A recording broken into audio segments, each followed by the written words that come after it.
Jornal da Capital. Capital Entrevista.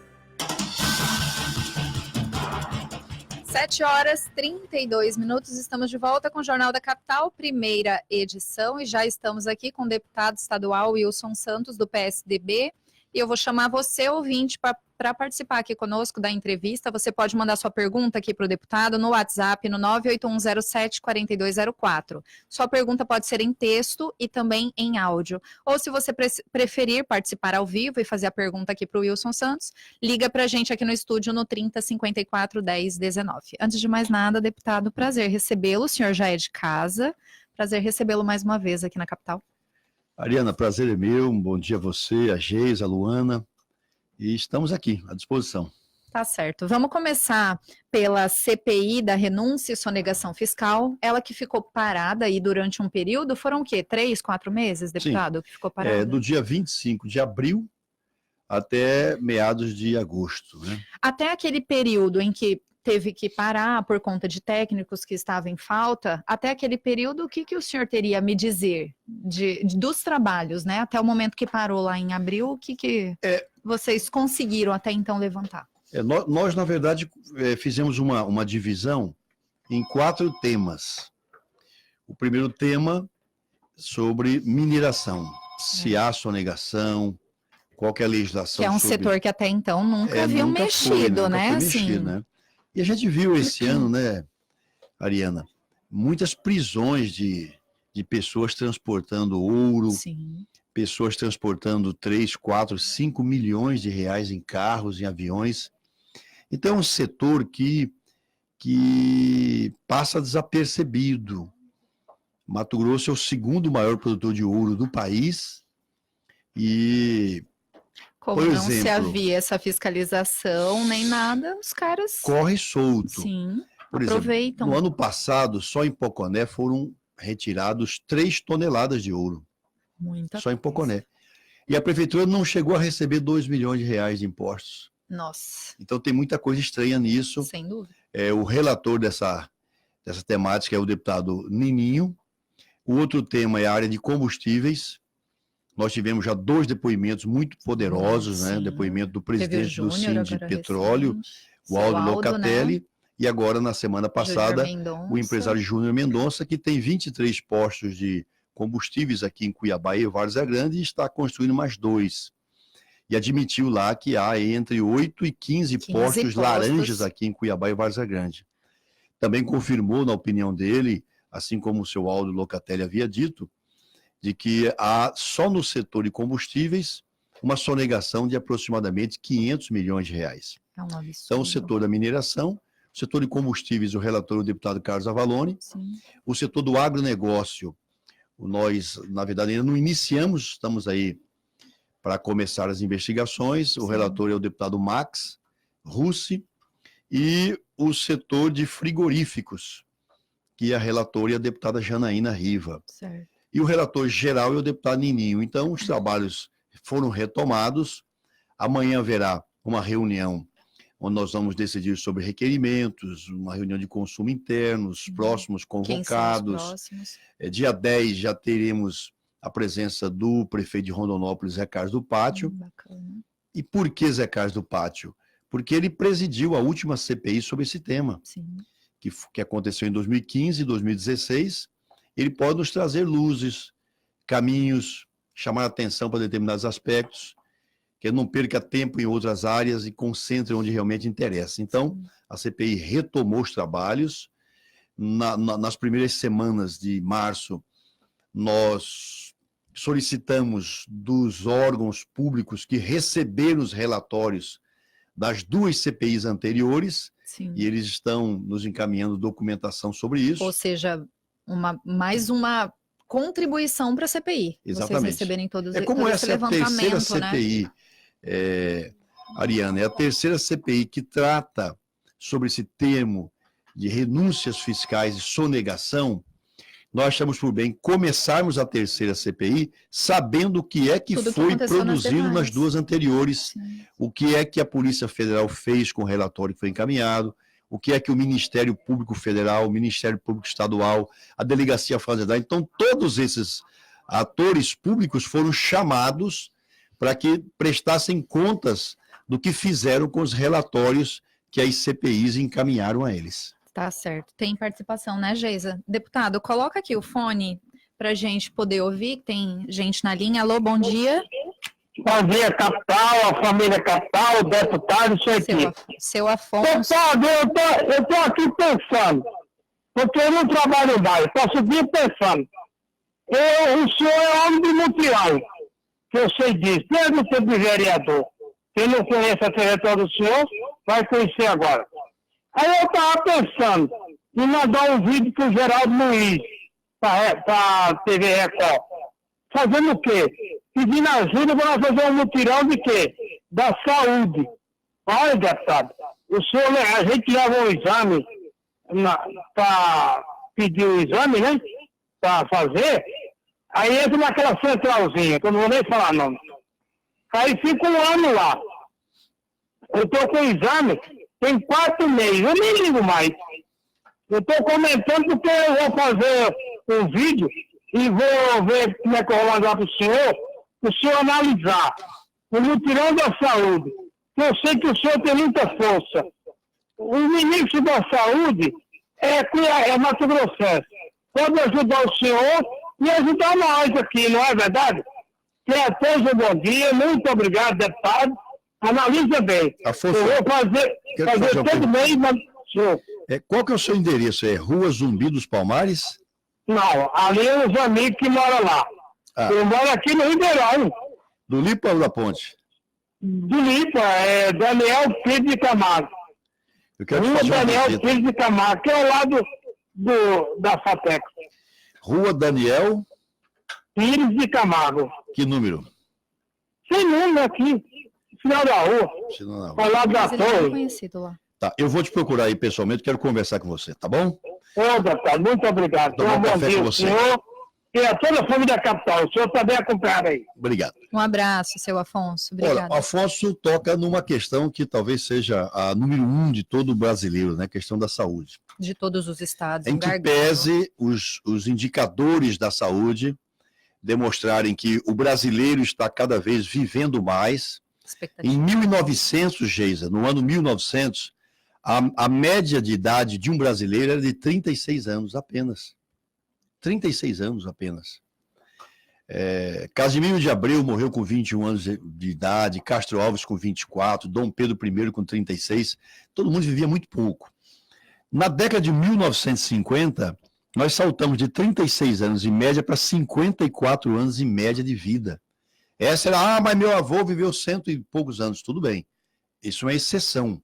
A média era 54 anos. Agora, nesta década de 2010, 2020, a média da mulher no Brasil já está chegando a quase 78 anos. E do homem em torno de 74, 75 anos. O homem vive menos por quê? Porque nós perdemos muitos jovens em acidentes de carro, de automóvel, e muitos jovens são mortos no narcotráfico. Então, a média do homem é menor do que da mulher. Mas o homem que está fora dessas duas situações, ele também tem essa média igual da mulher de 78 anos. Muito bem.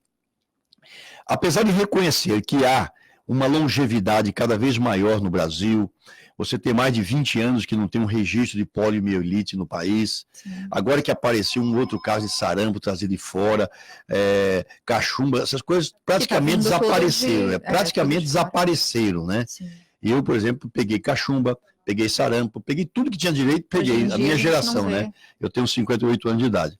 Então, o que ele disse é verdade. Ontem uma senhora me procurou, que ela quer fazer um exame, e está há 2 anos o pedido. O que o Afonso colocou aqui, 1 ano, isso é regra. Quando eu era prefeito de Cuiabá, Ariana, eu fiz um enfrentamento aos donos de laboratórios de Cuiabá. Educado, civilizado, mas fiz o enfrentamento. E trouxe para Cuiabá, em 2007, um laboratório da Fundação Paulista de Medicina, chamado AFIP, que está até hoje. Eu trouxe, ficou comigo de 2007 a 2010, o prefeito Galindo manteve, o prefeito Mauro manteve os 4 anos e o prefeito Emanuel, porque é bom.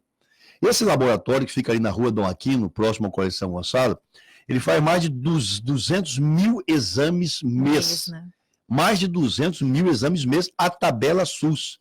A tomografia mais cara lá é R$ 138, é a tabela SUS.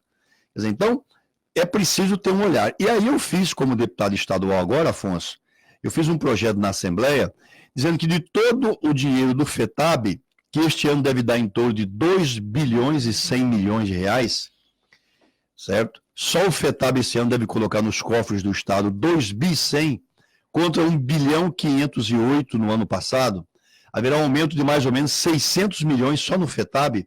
O meu projeto é de que 20% de todos os recursos do FETAB sejam destinados para a saúde. Por que isso? Isso daria 400 milhões ano. Porque se fica nesse picadinho, pipipi, não resolve. A saúde precisa de muito dinheiro. E a fila só aumenta. A fila só aumenta. Então, o que ele falou aí é verdade. O governo até anunciou semana passada um mutirão para fazer vesícula. Um mutirão em uma semana que não vai acabar com nem metade da fila de pessoas que estão e aí, lá, Ariana? né? A gente tem gente na linha. Só Opa, um pouquinho, vamos lá. deputado, para a gente não deixar nosso ouvinte muito tempo. Alô, bom dia. Bom dia. Com quem eu falo? Eunice Alistina de Vasilândia. Oi, dona Eunice, o deputado Wilson está ouvindo a senhora. Então, bom dia aí ao deputado Wilson e a seus ouvintes, para vocês também aí. Bom dia, Licinha. Só queria respeitar o que o Afonso disse, porque realmente nós, a população, estamos sofrendo nessa questão da saúde. Tem, por exemplo, esses 2 casos na minha igreja de uma cirurgia de joelho que já vai fazer um ano na central de regulação, consulta de especialista de ombro, já tem 7 meses. Então, assim, o deputado teve o apoio dele para ajudar a desenrolar essa questão que está acontecendo na saúde. Eu sei que ele já deu aí uma informação a respeito do FETAB e de emendas parlamentares também, mas o que a Assembleia pode fazer para agilizar essa central de regulação, porque é muita gente mesmo que está ali esperando muito tempo com um exame, com uma consulta especializada, com uma cirurgia. Essa é a minha colocação. Parabenizar o deputado pela entrevista e vocês, toda a equipe. Obrigada, Eunice. Um abraço. Obrigada mesmo pela participação.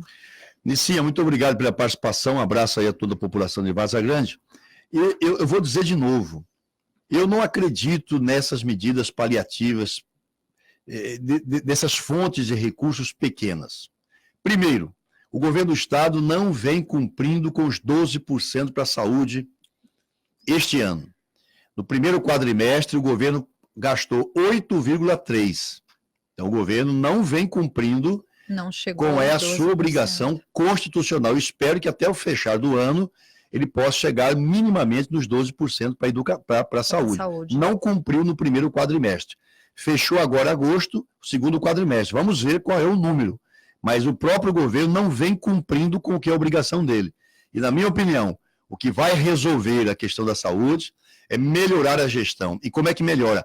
Capacitando os gestores.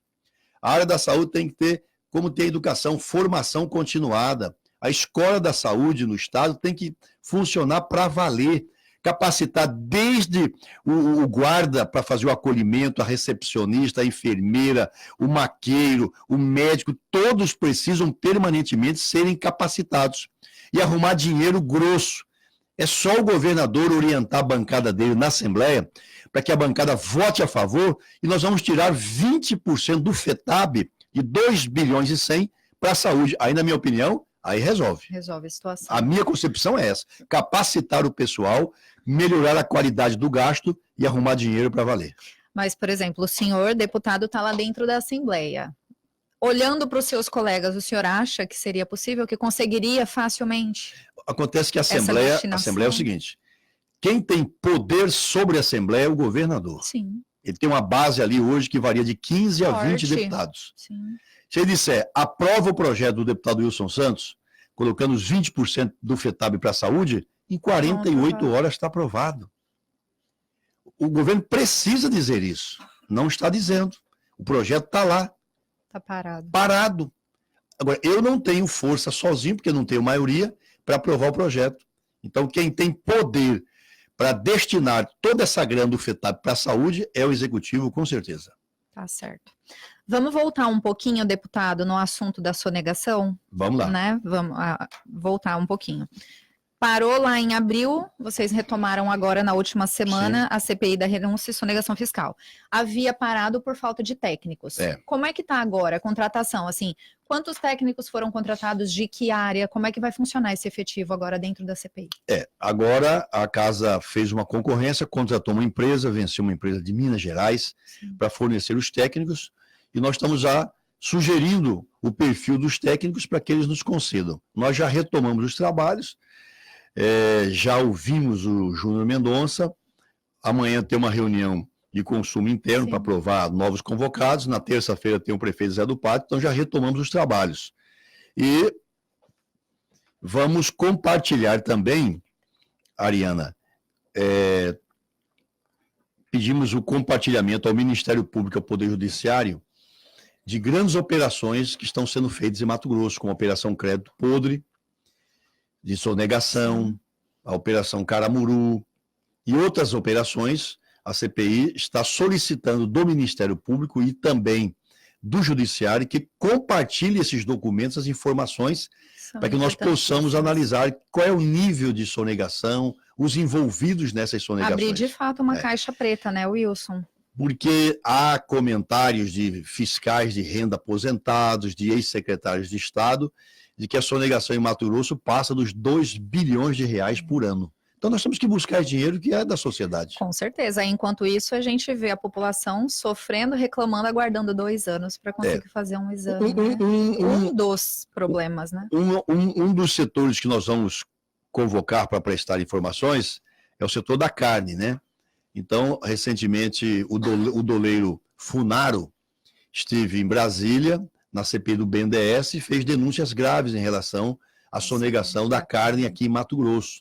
Então, nós estamos amanhã submetendo a apreciação da CPI a convocação desse doleiro, do Funaro, porque ele falou coisas graves em relação à sonegação aqui. Então, amanhã nós vamos fazer um pacote de convocações que vai dar ritmo à CPI, vai dar muito ritmo à nossa CPI. Certo. Como é que fica agora?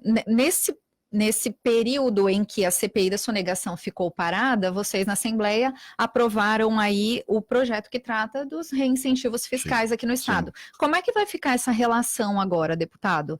Da aprovação, ok, já tem aprovação, claro que a gente está falando aí da questão. O governo, a gente sabe, já cortou um monte de incentivo, né? Já fez, teoricamente, aí um limpa. Antes a gente sabe que era através de decreto, que né? Até chegamos nesse ponto agora, mas como é que vai ficar essa relação agora do trabalho da CPI com já essa aprovação? Existe uma relação ou tipo, uma coisa é uma coisa, Ariana, outra coisa é outra coisa? Muito boa a sua pergunta, Ariana. A CPI é de renúncias fiscais e sonegação. Mesmo o governo tendo feito uma varredura nisso tudo, que foi muito bom, positivo, mas a CPI fará um olhar sobre os incentivos. Mesmo desses que já... Mesmo desses, todos serão novamente passados por um pente fino. Provável que haja algumas incorreções, né? Claro. A política de incentivos fiscais de Mato Grosso é necessária. Ela é importante. Eu estou muito preocupado... No país, né, Wilson? Eu estou muito preocupado com essa conversa de que vai acabar a guerra fiscal. A guerra fiscal é boa para Mato Grosso. Sem dúvida. Mato Grosso precisa da guerra fiscal. Por quê? Porque nós estamos a quase 2.000 quilômetros dos portos. Quase tudo que se produz aqui é exportado pelo porto de Paranaguá, no Paraná, pelo porto de Santos, em São Paulo, pelo porto de Itaqui, no Maranhão, aqui por Santarém, por Porto Velho, Itacoatiara. Então, a nossa produção, ela visa o mercado externo. Sim. Ela visa o mercado externo. E nós não temos como competir com o Paraná, com São Paulo, que está ali ao lado do porto. E a gente... Então, nós temos que praticar política de incentivos fiscais para atrair. Então, essa é uma preocupação minha. Eu sou contra acabar a guerra fiscal. Nós precisamos dela. disso. Outro detalhe. Nessa proposta de reforma tributária, que eu também estou muito preocupado... É o que o senhor chama do submarino? A reforma tributária nacional, há uma corrente que está vencendo esse debate, de que os produtos precisam ser tributados no consumo, na ponta. Ora, São Paulo tem 46 milhões de habitantes, 46 milhões de boca. Nós temos 3 milhões e 400 mil. Então, o consumo de São muito- Paulo é uma muito... disparidade. E nós que produzimos, Sim, a gente nós que perde produzimos o sempre. nosso queijo, o nosso leite, o óleo de soja, nosso consumo é pequeno. Quer dizer que Claro. aqui vai ficar... Então, tem que haver um equilíbrio. Se os nossos governantes não acompanharem essa discussão, a gente reforma tá perdido, tributária vai ser muito prejudicial a Mato Grosso. sem dúvida. Coloca aí o fone, tem gente na linha. Alô? Alô, bom dia. Oi, bom dia. Com quem eu falo? É Leandro Pereira. Leandro, o deputado tá te ouvindo. Pode fazer sua pergunta. Deputado Wilson Santos, bom dia. Bom dia, Leandro. Bom dia, eu sou comerciante de artigo de pesca e nós estamos muito preocupados com essa lei que Cota o zero. governo está apresentando sobre o Cota Zero. Eu não sei se o senhor falou sobre isso aí. Ainda não. Ainda não, vamos Então, chegar nesse assunto. Nós né? estamos muito preocupados porque a gente que tem o comércio, a gente vai ficar mais vulnerável, nós vamos ter que demitir, porque com essa lei, a gente vai ter uma diminuição das nossas vendas muito bruscas. As coisas já não estão fáceis. E com a lei dessa implantada, vai prejudicar muito o nosso setor. O que o senhor pensa sobre isso e qual que... o senhor acha que vai passar esse projeto ou não? Obrigada, viu, Leandro, pela participação. Obrigado, Um abraço. Então, vamos entrar no Cota Zero, né, Vambora, Wilson? vamos lá. Vamos embora, vamos tocar. Leandro, muito obrigado aí pela sua participação. Do jeito que está o projeto, eu voto contra. Se fosse votar hoje sem as alterações, eu voto contra. Sou a favor de recuperar os rios. E a gente tem N maneiras de recuperar os rios, né, N Wilson? maneiras de recuperar os rios. Acho que tem muita gente irresponsável pescando. Sim. Acho que tem muita gente fazendo coisas erradas com o pescado, muita coisa errada com o rio. Mas os principais vilões dos rios mato-grossenses não estão sendo atacados pelo projeto do governador Mauro Mendes Ferreira. Quem são os grandes responsáveis pela destruição dos rios de Mato Grosso? Desmatamento, assoreamento, dragas no período da Piracema, Sim. esgoto a céu aberto e construção de usinas. Eu vou dar um dado aqui a você, Ariana, a Geisa e a Luana, que vocês poderiam colocar na pauta das próximas edições do programa.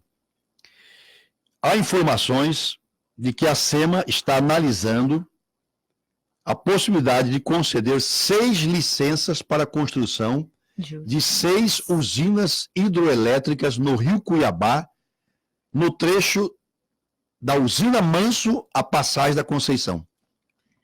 Quer dizer, isso é inacreditável, mas essa conversa está crescendo o corpo. Eu já fiz um requerimento. Quarta-feira que vem a secretária Maureen Larizete. A gente está tentando faz tempo trazê-la. Não, né? ela é Por conta das dificílima. queimadas, Ela é mais difícil que nota de R$3. Ela é dificílima. É difícil. Ela marca a audiência para te receber, na hora H ela não aparece, manda outro, ela é complicada. Mas vamos respeitá-la. Claro. É o primeiro ano, vamos dar aí um tempo para ela. E eu fiz a convocação dela, ela está convocada e foi marcado ontem, quarta-feira, 15 horas, a secretária de Meio Ambiente estará obrigatoriamente na Assembleia, porque se ela não for, é condicional, ela vai ter que ir. Tá? A Assembleia já aprovou a ida dela. Eu vou perguntar para ela, é verdade, secretária, que a senhora está analisando a possibilidade de conceder 6 autorizações para a construção de 6 usinas hidroelétricas no Rio Cuiabá, nesse curto trecho do Manso até a Não, passagem da Conceição? acaba de vez, né? Certo? Então, quer dizer, e Nossa essas situação. questões, Ariana, Wilson, mas tem construído hidrelétrica, pá, concordo, tudo com calma. Só que está surgindo uma nova fonte agora, Geisa, que é a energia solar. Né? Cuiabá é conhecido como Cuiabrasa. Né? Um sol desse que a gente tem um para cada cuiabano. Não, eu acho que tem 2 para cada Cuiabano. Um faz tempo que tinha, já tem 2, 3 sol.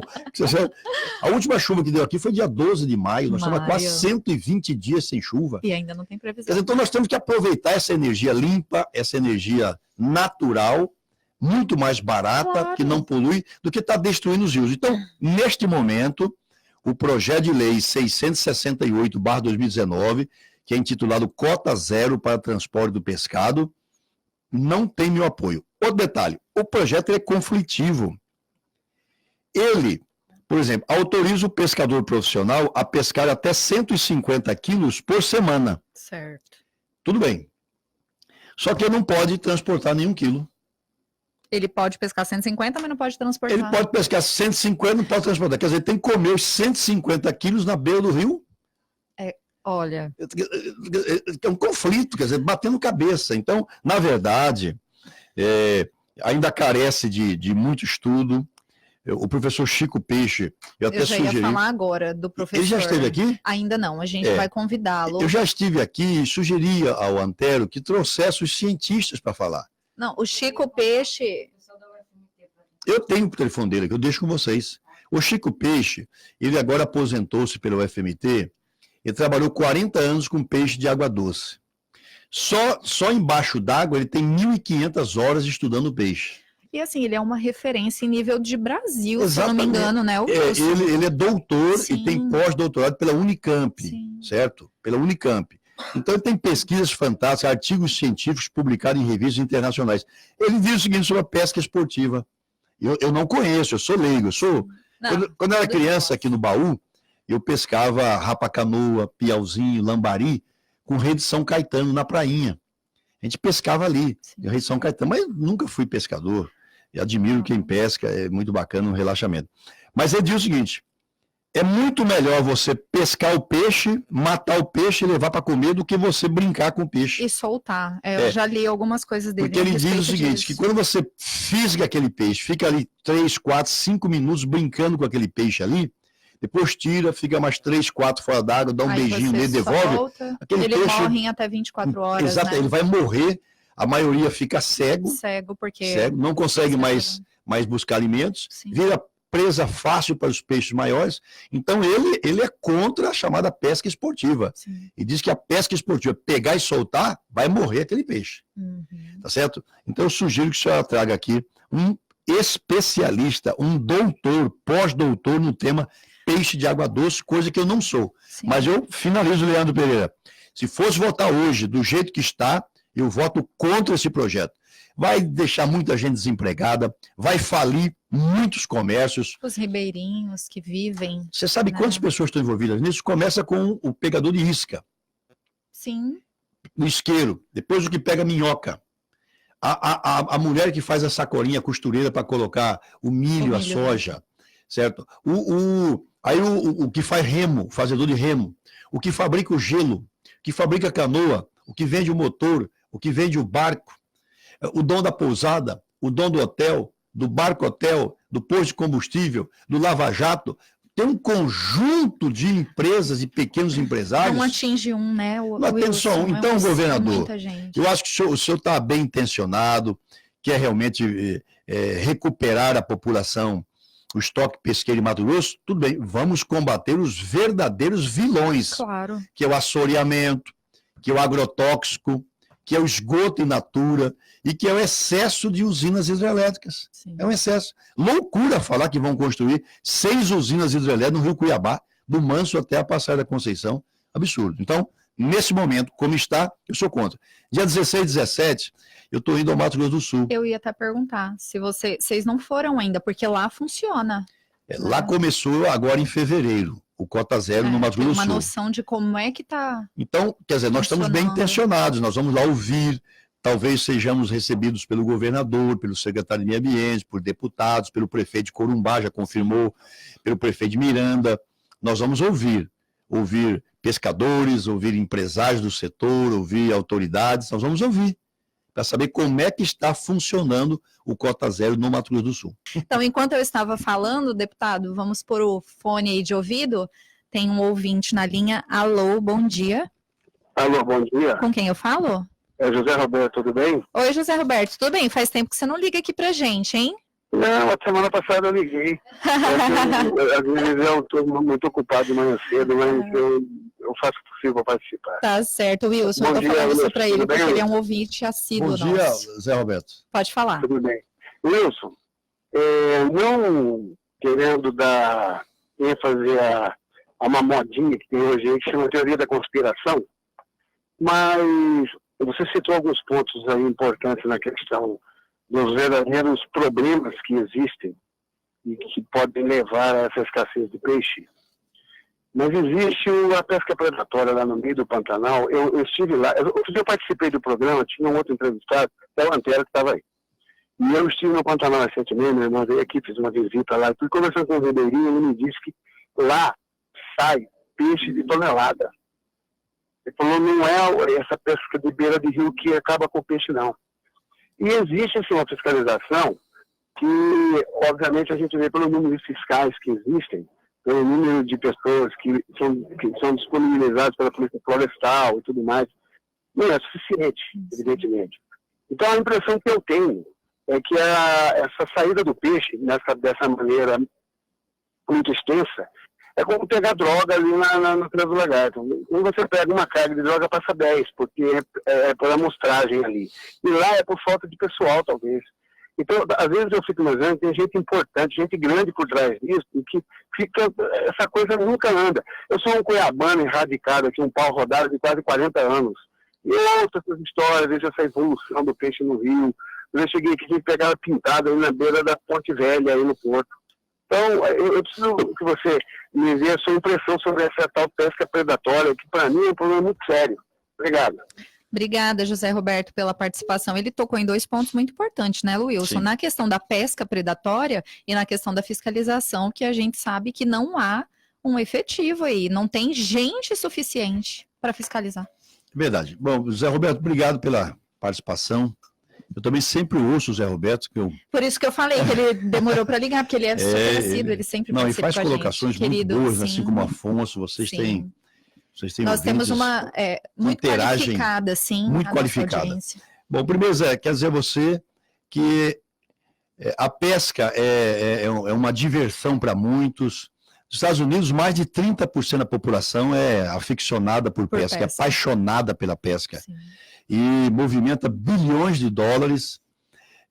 A Argentina desenvolveu também toda uma excelência em pesca. Eu tenho colegas aqui em Cuiabá que saem de Cuiabá para ir pescar no Rio Paraná, ali na região da cidade de Paraná, na região de Rosário, ali na terra do Che Guevara, do Messi. Assim como a gente vê gente no país inteiro que vem para cá, Exatamente, pro Mato muita Grosso gente pescar. pescando no Pantanal, né? Sim. Muito goiano, paulista aqui no Pantanal. Então, eu sempre digo, eu tenho 58 anos, 54 anos de Cuiabá, eu quero viver para ver o turismo ser a principal base da economia desse estado.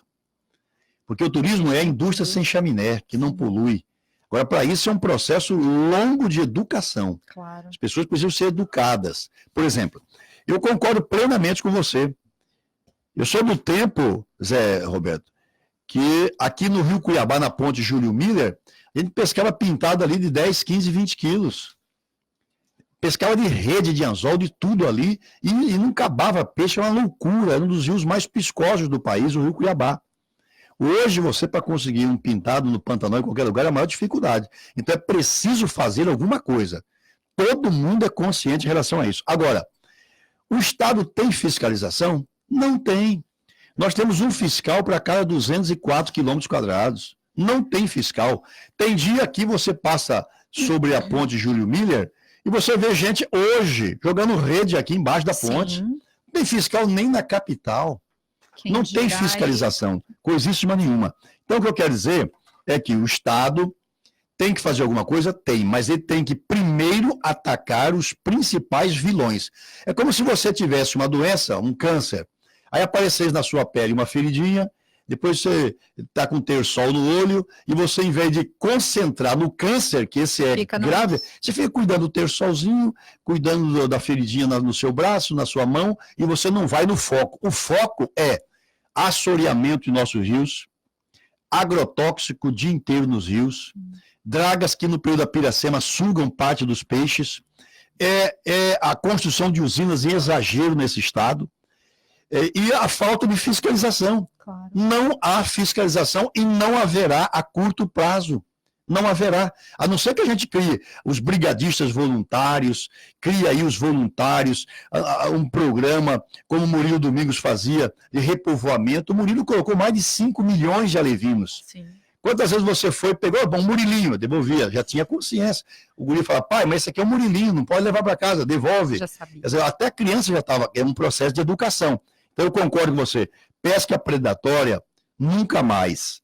Agora, o governo, antes de proibir quem vive da pesca honestamente e corretamente, legalmente, ele precisa atacar quem tem que ser atacado nessa coisa. Não é o pescador amador, não é o pescador profissional, não é o pescador esportista que está destruindo os nossos rios. Não é verdade. Quem está acabando com os nossos rios são o excesso de usinas, o agrotóxico, o assoreamento, o excesso de dragas e principalmente a falta de fiscalização. Ai, olha, situação complicada, delicadíssima. Vamos ouvir aí, meninas? Vamos ouvir o áudio do vereador, né, de Lemário. Bom dia, Ariane. Bom dia, deputado Wilson Santos. Aqui é o vereador de Lemário de Cuiabá, no qual cumprimento todos os ouvintes da Rádio Capital. E só para relatar que ontem eu usei a tribuna da Câmara, ouvindo aí o seu Afonso do Ribeirão do Lipa, onde ele disse que está esperando há mais de 4 meses por um procedimento médico. E eu falei ontem na tribuna da Câmara de uma denúncia que recebi de um servidor que trabalha na regulação do SUS aqui em Cuiabá. Ele me disse que tem mais de 80 mil pessoas esperando por um procedimento médico, ou seja, está na fila de espera por uma consulta, por um exame, por cirurgias. Muitas pessoas na UTI, esperando um leito de UTI, morrendo por falta de UTI. Todo dia, praticamente, eu recebo um pedido de uma pessoa que quer uma UTI, ou seja, está um absurdo mesmo, e aí a gente se pergunta, a Prefeitura de Cuiabá, neste ano, tem quase 1 bilhão de orçamento para a área da saúde, você contando aí com os recursos próprios e os recursos que vêm do governo federal. E continua faltando remédios básicos nas unidades de saúde, faltando insulina, luvas, no pronto-socorro municipal de Cuiabá. Realmente é um absurdo.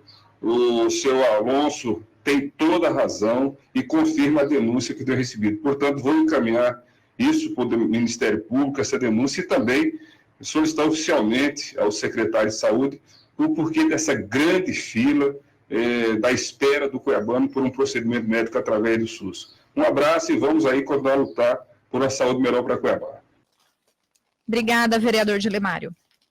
Assustador, né, Wilson? Você ouviu? Ele falou que são 80 mil pessoas aguardando por uma consulta ou por um procedimento. Fora as que vão para a justiça, né, através da defensoria. Sim. E conseguem liminares que não são cumpridas. Não são cumpridas. Olha, a questão da saúde é grave do Oiapoque ao Chuí, de ponta a ponta. Em que pese eu fazer observação. O brasileiro está vivendo cada vez mais. Esse negócio de terceira idade aos 60 anos, na minha opinião, está errado. Tem que ser a partir de 65, terceira idade. Está todo mundo vivendo mais e melhor. Agora, claro que a área da urgência e da emergência, a estrutura não consegue atender. O que tem que avançar? Atenção básica. Sim. Eu passei pela prefeitura, Ariana, implantei 36 equipes do Programa Saúde da Família. Depois que eu passei lá, todos os prefeitos depois de mim fizeram só 5. Eu peguei Cuiabá com 29 equipes do Programa Saúde da Família feitos pelo prefeito Roberto França. Sim. Fizemos 36, ficou 65, hoje tem 70. Nós vamos para ter em torno de 120 equipes para cobrir 80% da população cuiabana, que são os 100% da população SUS. Quando você trata lá na base o cardíaco, o hipertenso, faz os exames periodicamente, você evita esse adoecimento. Então, o que tem que concentrar fogo em Cuiabá, na minha opinião, é na atenção básica. Sim. Não adianta nada fazer novo pronto-socorro se não expandir a atenção básica. Quem falou isso foi o ministro Mandetta. Sim. Quando ele veio inaugurar a primeira etapa do novo pronto-socorro de Cuiabá, ele falou, não adianta nada hospital novo em folhinha, novinho. Se a atenção básica não funcionar. Não vai descarregar lá. Exatamente. E lá é 30 leitos só a mais do que o velho pronto-socorro, quer dizer, não vai suportar. Verdade. Tem ouvinte na linha. Alô, bom dia. Bom dia. Com quem eu falo? Edson Magalhães, tudo bem? Edson, tudo bem. O deputado está te ouvindo. Bom dia, deputado. Um abraço. Bom dia, Edson. Edson, só Tudo bem? abaixa um pouquinho o volume do seu rádio para não dar microfonia aqui pra gente, Ok. tá? Pode fazer a pergunta. Deputado, vamos fugir um pouco aí do Rio Cuiabá. A gente que é cuiabano, né? Vou entrar num outro campo. Cuiabá está solicitando novamente a sua presença como prefeito. E o que o senhor acha? Eu acredito que logo nós vamos começar aí um período político, ano que vem, mas que já está bem em cima. E o que se fala muito é o senhor indo embora para Chapada, para ser candidato a prefeito em Chapada. Mas eu acredito que Cuiabá acredita muito no Wilson Santos novamente como prefeito. Obrigada, Edson, pela sua participação. Ele já adiantou, né, Wilson, mais um assunto aí, falar de política e falando aí que Cuiabá clama pelo senhor. E essa possibilidade aí do senhor ir para Chapada. Não. Primeiro, Edson, muito obrigado, bom dia. Agradeço aí o carinho. Mas o meu título, meu domicílio eleitoral é Cuiabá e continuará sendo Cuiabá. Então, a possibilidade de ser candidato a prefeito de Chapada, no ano que vem, não existe essa possibilidade, tá? Eu tenho um mandato de 3 anos e meio de deputado estadual, vou cumprir esse mandato. Agradeço o seu carinho, mas e circulou bastante notas dessa possibilidade, porque eu andei fazendo os mutirões recentemente em Chapada, recuperação de mini estádio, de quadra, ajudando bastante lá, cobrando a conclusão do asfalto para Água Fria.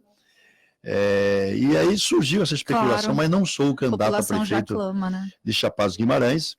Aqui em Cuiabá, Edson, quero participar sim das eleições do ano que vem, não como candidato, mas quero apoiar alguém que possa, nesse momento em que Cuiabá tem a maior arrecadação da sua história, né? Nenhum prefeito de Cuiabá teve tanto dinheiro à sua disposição como a atual legislatura. E quando eu fui prefeito, era 800 milhões, 1 bilhão por ano. A próxima Lua já está estimando em 2 bilhões e 600 milhões de reais. Muita coisa. Muita grana. Nós arrecadávamos 23 milhões de IPTU. Este ano vai passar de 160 milhões. Então melhorou demais a arrecadação de Cuiabá, até em consequência do que todos nós fizemos no passado, né? Claro. Eu peguei a cidade com 3 salários atrasados dos nossos servidores, colocamos em dia, nunca mais atrasou, construímos a Vinha das Torres, né? Reformamos o pronto-socorro, fizemos a ETA Tijucal, iniciamos o Rodoanel, enfim. Então, talvez por isso é que surge essa perspectiva de ser candidato. Mas, a princípio, não sou candidato em Cuiabá, e lá em Chapada não sou porque não vou mudar o título eleitoral. Tá certo. Tem gente? Então tá, vamos... Tem mais um ouvinte? Deputado, vamos saber quem é. Alô, bom dia. Alô, bom dia. Quem é? É o Paulo Excelente. Paulo, o deputado está lhe ouvindo. Bom dia, deputado Lino. Bom dia, deputado Wilson Santos, meu grande amigo. Bom dia, Paulo. Wilson, eu estou ouvindo atentamente aí as suas colocações sobre o Rio Cuiabá, sobre a questão da proibição da pesca, e concordo em número, gênero e grau. Tem que combater primeiro a causa atual, né? Depois pensar em proibir total. Só chegar e proibir sem conhecer a origem do problema não vai resolver. E creio, inclusive, que você acertou em cheio na questão aí de discutir a questão das hidrelétricas, aí, falar e também despoluir o Rio Cuiabá. Mas eu queria tocar no outro problema, aproveitar a audiência do programa e também a sua ida aí, Wilson Santos, e dizer o seguinte: você sabe da luta nossa com relação à optometria no estado de Mato Grosso, como presidente do sindicato dos optometristas que sou e advogado dessa categoria, e queria dizer o seguinte: combate à saúde visual. A primeira atenção básica da saúde visual na capital, que está um caos. Você falou na questão da saúde aí. Hoje, às 14 horas, a Câmara Municipal de Cuiabá, nós teremos uma audiência pública para debater a questão da legalização do alvará sanitário para gabinetes de optometria. A optometria, que é reconhecida no mundo inteiro, atende mais de 181 países, em conjunto com a Organização Mundial de Saúde, que acolhe a optometria, as faculdades formando os profissionais, e chega no município de Cuiabá, não concede o alvará sanitário para esse profissional trabalhar. Hoje nós trabalhamos em Cuiabá, mas falta a concessão desse alvará. O vereador Mário Nadaf requereu essa audiência pública para hoje, às 14 horas, lá no plenário da Câmara Municipal. Estarão debatendo oftalmologistas que, de um lado, querem a reserva do mercado, a fila de mais de 80 mil pessoas que você falou aí. Pode ter certeza que tem gente lá na fila há um ano, aguardando um exame para fazer apenas um par de óculos e não consegue. O optometrista está aqui de braços cruzados, preparado para atender esse cidadão. É esse debate que nós teremos hoje. Vem o Conselho Brasileiro de Oftalmologia, vem o Conselho Brasileiro de Optometria, toda a categoria. Convidamos todos os vereadores de Cuiabá para conhecer essa problemática, para resolver o problema das pessoas mais pobres desse município. Eu quero deixar aqui, através desse programa, o convite, inclusive estender o convite ao nobre deputado, que é um deputado que defende as causas da população mais carente. Hoje, às 14 horas, seria importantíssimo se o deputado Wilson Santos pudesse comparecer, dada a sua luta. Até peço desculpas em não ter procurado antes para esse debate, porque eu sei das suas lutas aí como político e eu sempre admiro o seu trabalho. Um abraço, fica aí o convite e agradeço também a oportunidade aí do programa. Bom dia a todos. Bom dia. Obrigada pela participação, Paulo. Paulo, infelizmente eu não vou, porque nesse horário eu tenho a Comissão de Educação na Assembleia Legislativa, mas agradeço o convite e desejo sucesso.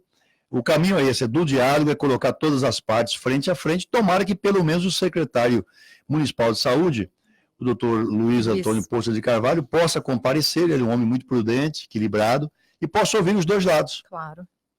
Hoje mesmo já até tem notícia aí nos principais sites que já notificou aí o Estado com uma dívida e que eles vão entrar na justiça se o Estado não der uma proposta.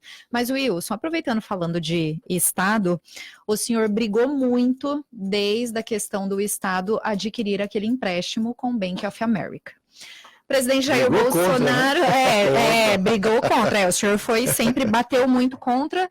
Bolsonaro deu o aval, ok. Agora só está aguardando o Senado. E hoje, na capa da Gazeta, um dos destaques é que o governador decidiu não esperar a votação lá no Senado, que já é dada como certa, e publicou aí no Diário Oficial da União o crédito suplementar aí com um valor de um pouco mais de 1 bi, já contando aí com o empréstimo.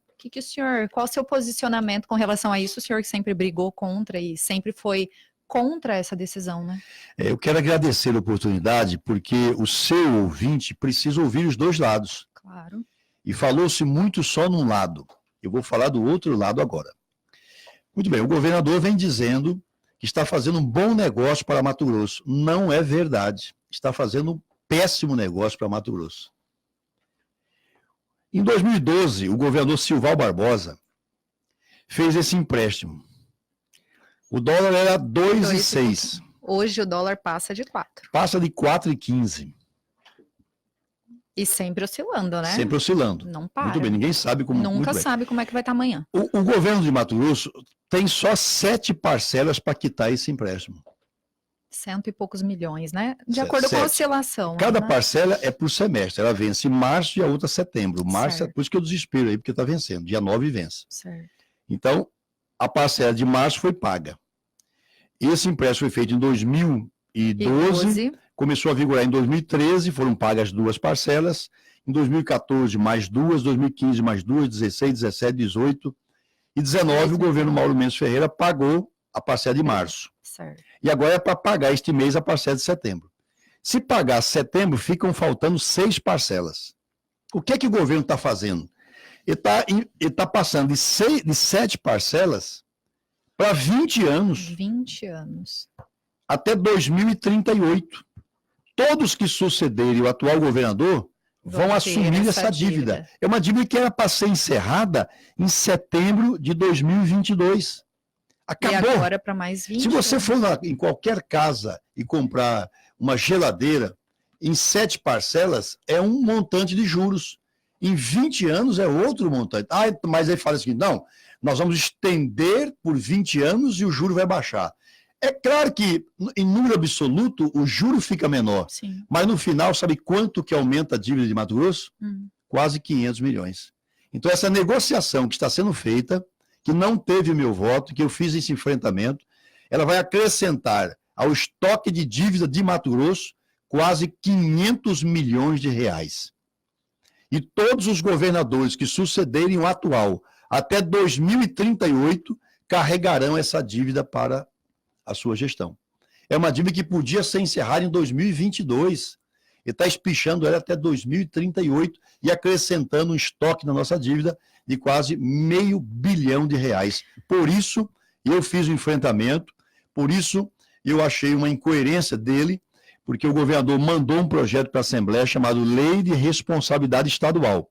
Esse projeto é de autoria do atual governador. Certo. E dentro tem um artigo que diz o seguinte: nenhum governador pode deixar dívidas para os seus sucessores. Ora, ele é autor da lei e ele é o primeiro a contrariar a lei de autoria dele. Que vai lançar, e ele não está deixando a dívida só para o seu sucessor, não. Para os seus sucessores até 2038.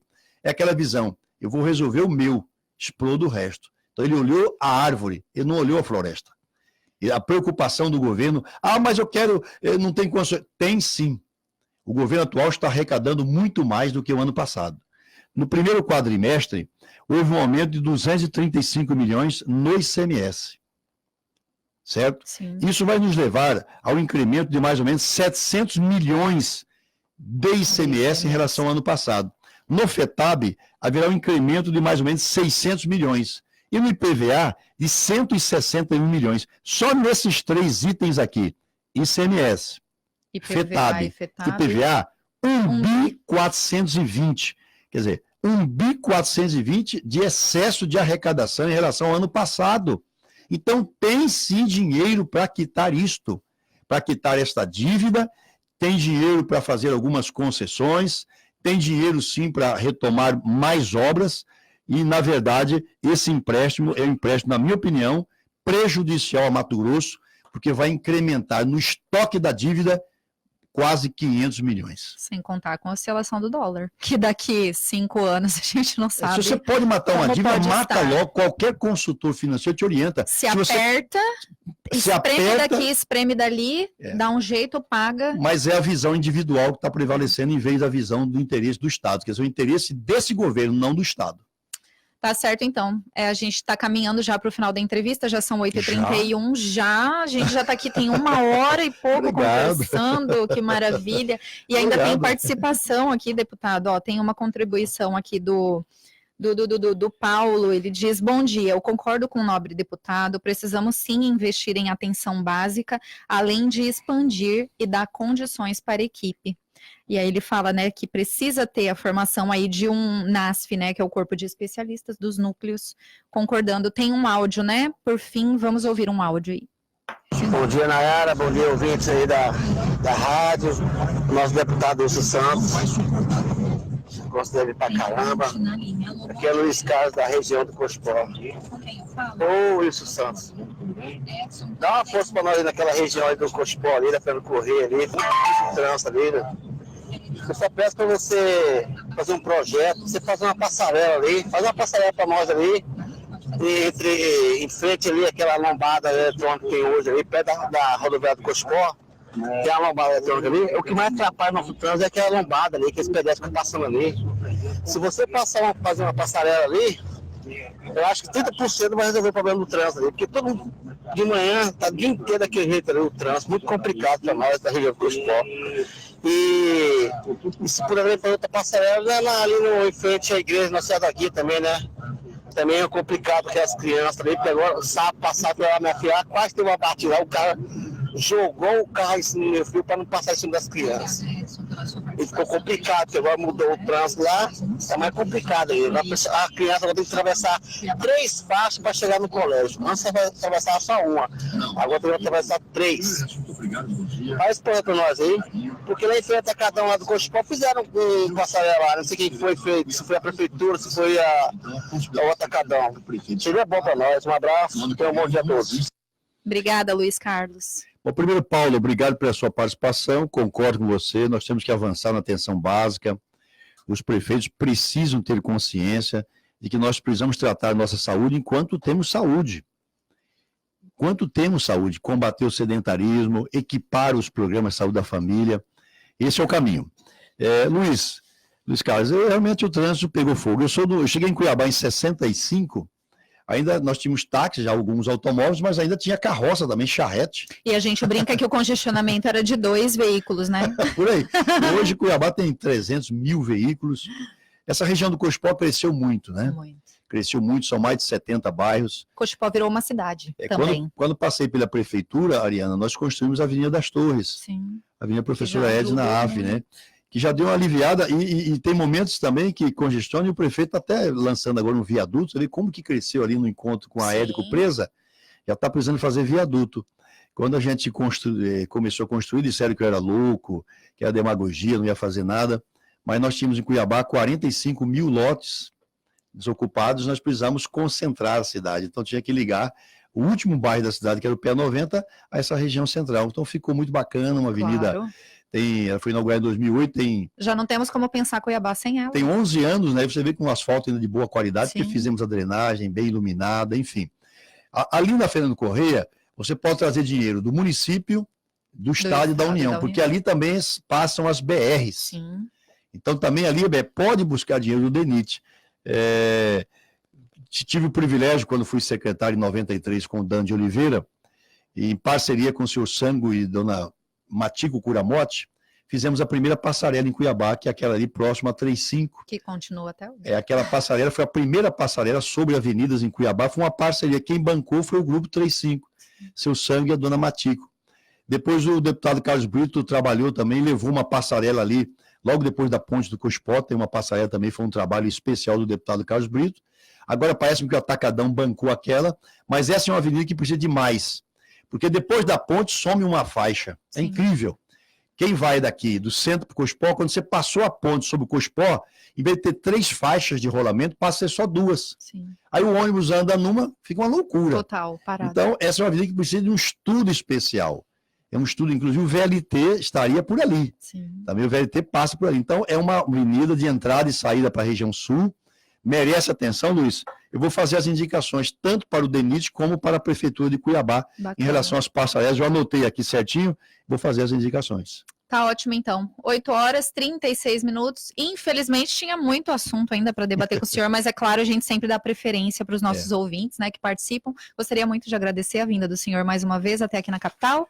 Deixar o microfone aí aberto para suas considerações finais. Ariana, Geisa e Luana, eu quero falar de um assunto que foi tema esta semana, que foi uma nota de repúdio a uma fala minha. Ontem a Kelly até esteve aqui. Isso. Então eu quero dizer o seguinte, eu fui infeliz, deslizei num trabalho que a gente vem se empenhando demais para fazer a inclusão de pessoas que são desprezadas, né? Sim.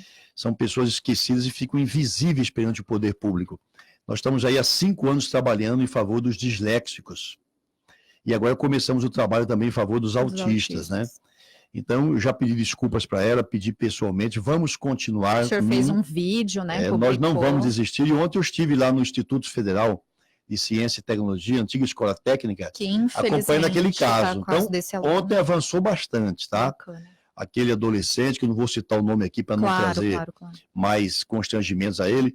Eu estive com a mãe dele, muitas ONGs estiveram juntos, fomos recebidos pelo diretor de ensino do Instituto Federal. Eles mantêm a matrícula dele no campus Octaí de Jorge da Silva, mas a mãe quer a transferência, o Ministério Público Federal entrou no caso, mas está todo mundo sentando, todo mundo dialogando e nós vamos chegar no entendimento. E esse caso pode ser um emblemático, como foi Maria da Penha, enfim, para que os institutos federais em todo o Brasil possam construir uma política pública de acolhimento. Na realidade, todas as escolas, pública, municipal, porque não tem, né, Wilson? É um assunto antigo, mas que está chegando agora. E nós temos que capacitar os professores, as nossas escolas, para saber fazer o acolhimento e trabalhar com material didático específico. Ali tem um ser humano único que tem um QI acima da média, inclusive. Acima da média. Autista, o Messi é autista leve. Sim. O Tom Cruise é autista. Disléxico tivemos como Pablo Picasso, Albert Einstein, Steve Jobs. O dono da rede Avan, Luciano Hang, é disléxico e não impediu de fazer sucesso na vida.